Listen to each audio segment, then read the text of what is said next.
Hello बेटा, अभी हम कर रहे हैं बेटा पैरेलल एक्सिस थ्योरम। ठीक है, पैरेलल एक्सिस थ्योरम हमें क्या कह रही है बेटा, moment of inertia about an axis is equal to the sum of moment of inertia about parallel axis which is passing through centre of mass plus product of mass into square of a distance between these two axis. ठीक है बेटा, इसको हिंदी में समझते बेटा। ठीक है, क्या कह रहा मैं, हमें पहले तो ये देखो सिनेरियो क्या है हमारे पास दो एक्सिस है बेटा, एक्स डैश और वाई डैश। ठीक है, एक्स डैश एक्सिस के अराउंड हमें मोमेंट ऑफ इनर्शिया चाहिए और वाई डैश एक ऐसी एक्सिस है जो इस एक्सिस के पैरेलल है और सेंटर ऑफ मास से पास हो रही है। कहीं इस बॉडी का, ये पूरी बॉडी है, इस बॉडी का सेंटर ऑफ मास होगा, उससे ये पास हो रही है वाई डैश एक्सिस, और ये दोनों एक्सिस पैरेलल है। ठीक है, ये सिनेरियो है बेटा। तो पैरेलल एक्सिस थ्योरम क्या कह रही है कि मोमेंट ऑफ इनर्शिया हमें इस एक्सिस के अराउंड चाहिए, कोई एक रैंडम एक्सिस हो सकती है।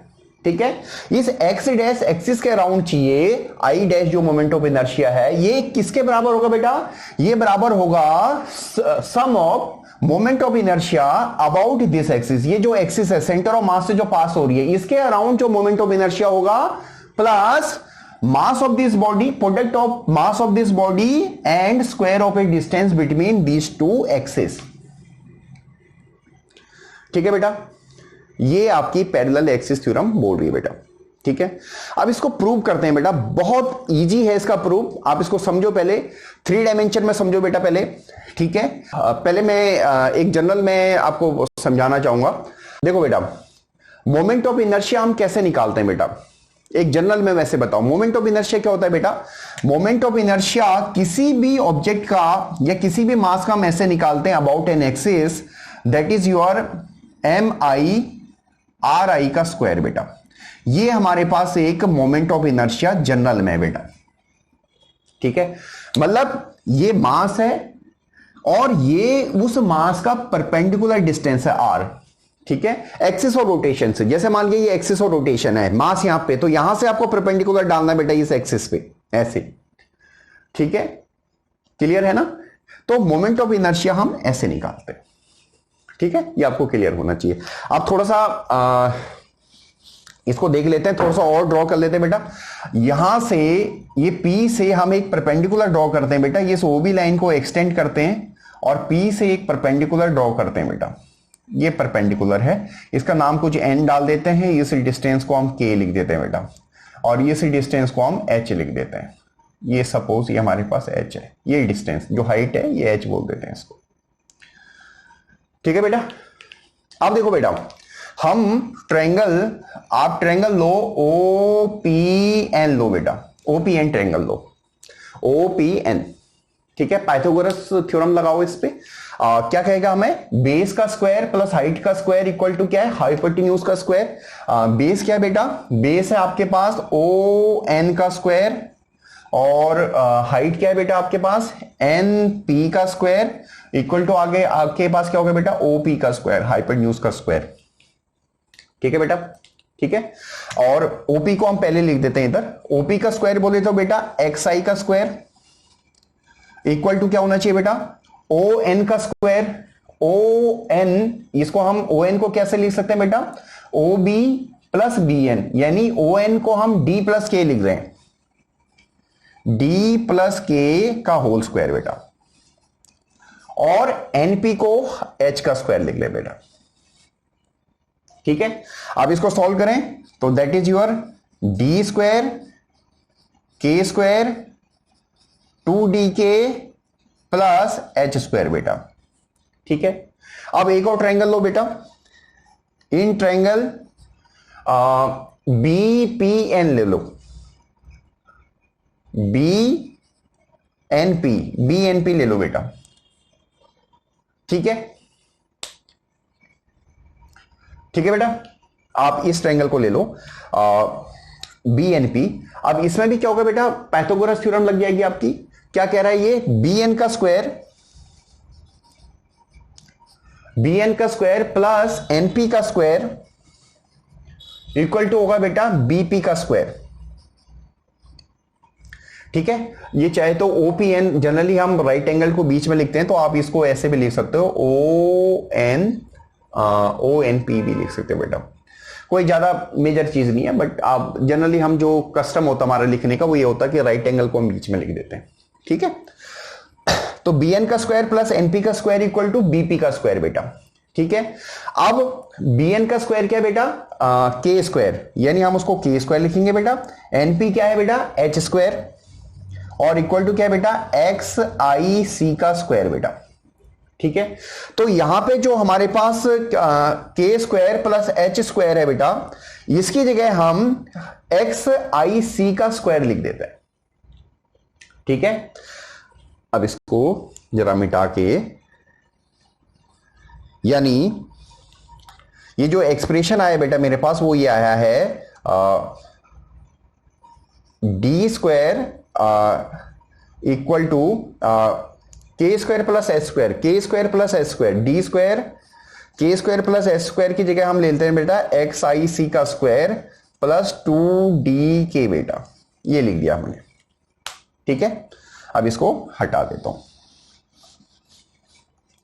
ठीक है बेटा, ये क्लियर है, यानी जो हमारे पास फाइनल एक्सप्रेशन आया है बेटा, वो फाइनल एक्सप्रेशन हमारे पास ये है, इसको भी हटा देते हैं। वो फाइनल एक्सप्रेशन हमारे पास ये है बेटा,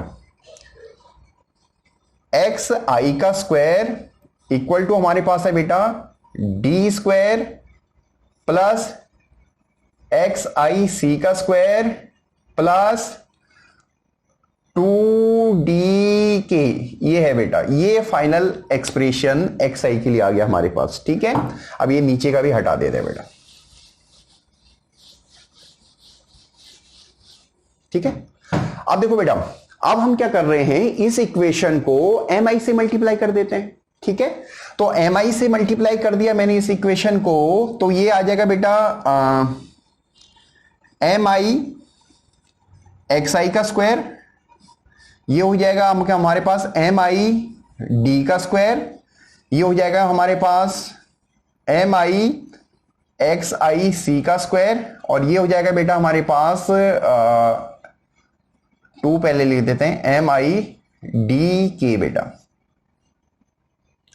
ठीक है, क्लियर है बेटा, सिंपल मल्टीप्लाई किया है। देखो बेटा, MI XI का स्क्वायर, MI जो MI हमने माना था एक छोटा सा मास माना था ये एट ए पोजीशन X, और X इसका परपेंडिकुलर डिस्टेंस XI है, तो ये क्या हो गया बेटा, ये एक छोटा सा मोमेंट ऑफ इनर्शिया हो गया अबाउट दिस एक्सिस। ठीक है, इस मास का छोटा जो ये मास MI माना है, इसका मोमेंट ऑफ इनर्शिया हो गया। ठीक है, तो ये हो गया हमारे पास बेटा, हम इसको ऐसे डेल्टा I डैश हम इसको शो कर देते हैं। ठीक है, क्लियर है। अब ये जो है बेटा, हाँ बेटा, MID स्क्वायर क्या हो जाएगा, ये तो सिंपल ही रहेगा आपके पास MID स्क्वायर। ठीक है, और MI XIC का स्क्वायर, ये बेटा ये क्या चीज है, ये वाला एक्सप्रेशन क्या चीज है, ये क्या है, moment of inertia of this mass about this axis, जो एक्सिस आपके सेंटर ऑफ मास से पास हो रही है। समझ में आ रहा है, तो इसको हम ऐसा लिख दें, डेल्टा I लिख देते हैं, डेल्टा IC लिख देते हैं, सेंटर ऑफ मास के अराउंड जो छोटा सा मोमेंट ऑफ इनर्शिया निकला है। ठीक है, मोमेंट ऑफ इनर्शिया आपकी एक स्केलर क्वांटिटी है, ध्यान रखना। ठीक है, और ये क्या है बेटा हमारे पास, ये हमारे पास है 2D है बेटा, इसको तो हम अलग से लिख देते हैं, और ये जो MI है, MI और K इसको अलग से लिख देते हैं बेटा। ये क्या चीज है अभी बताते हैं इसको। ठीक है बेटा, अब बेटा ये हमारे पास जो एक्सप्रेशन आया है, ये आया है एक छोटे से मास के कारण, जो मोमेंट ऑफ इनर्शिया हमने निकाला है। ठीक है, तो पूरी बॉडी का अगर हमें मोमेंट ऑफ इनर्शिया निकालना है, तो या तो हम इंटीग्रेट करेंगे या फिर हम समेशन लगाएंगे।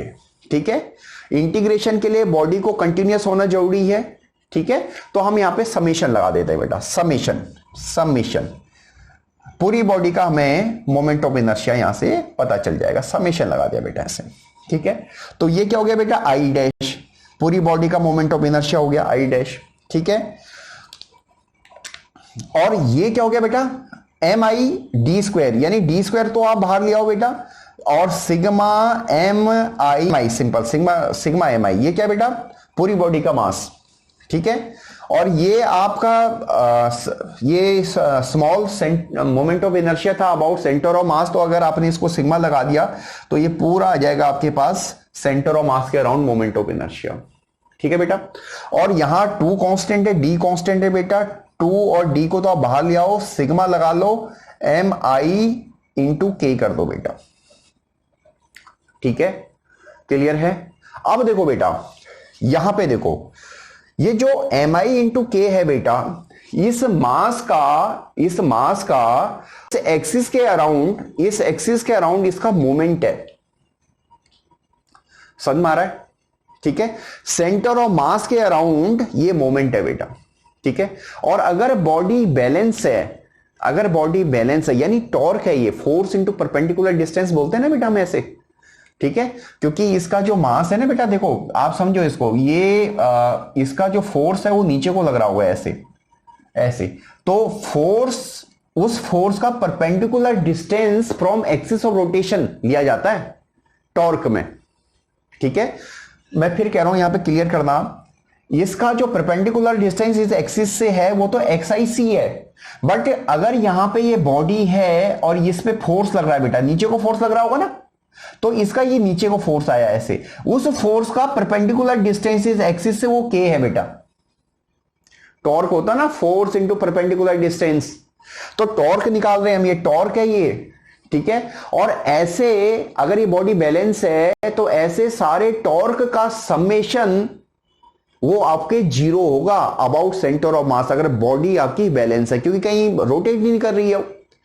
ठीक है, अगर रोटेशनल इक्विलिब्रियम है तो सभी टॉर्क का sum about centre of mass वो आपका 0 होगा बेटा। ठीक है, तो मेरे ख्याल से बहुत क्लियर हो गई ये टर्म्स आपको। तो आप इसको ऐसे लिख सकते हैं बेटा, आई डैश फाइनल, ये क्या है बेटा, पूरी बॉडी का मास आ जाएगा, दैट इज योर md² बेटा। ठीक है, और ये IC बेटा, और ये क्या हो जाएगा बेटा, ये तो 0 ही हो जाएगा। क्लियर है? ठीक है, तो बेटा ये थी आपकी पैरेलल एक्सिस थ्योरम। ठीक है, बहुत सही ढंग से मैंने आपको समझाई है, कोई भी डाउट हो तो आप कमेंट करके मेरे को लिख सकते हो। ठीक है, ओके, थैंक यू बेटा, थैंक यू।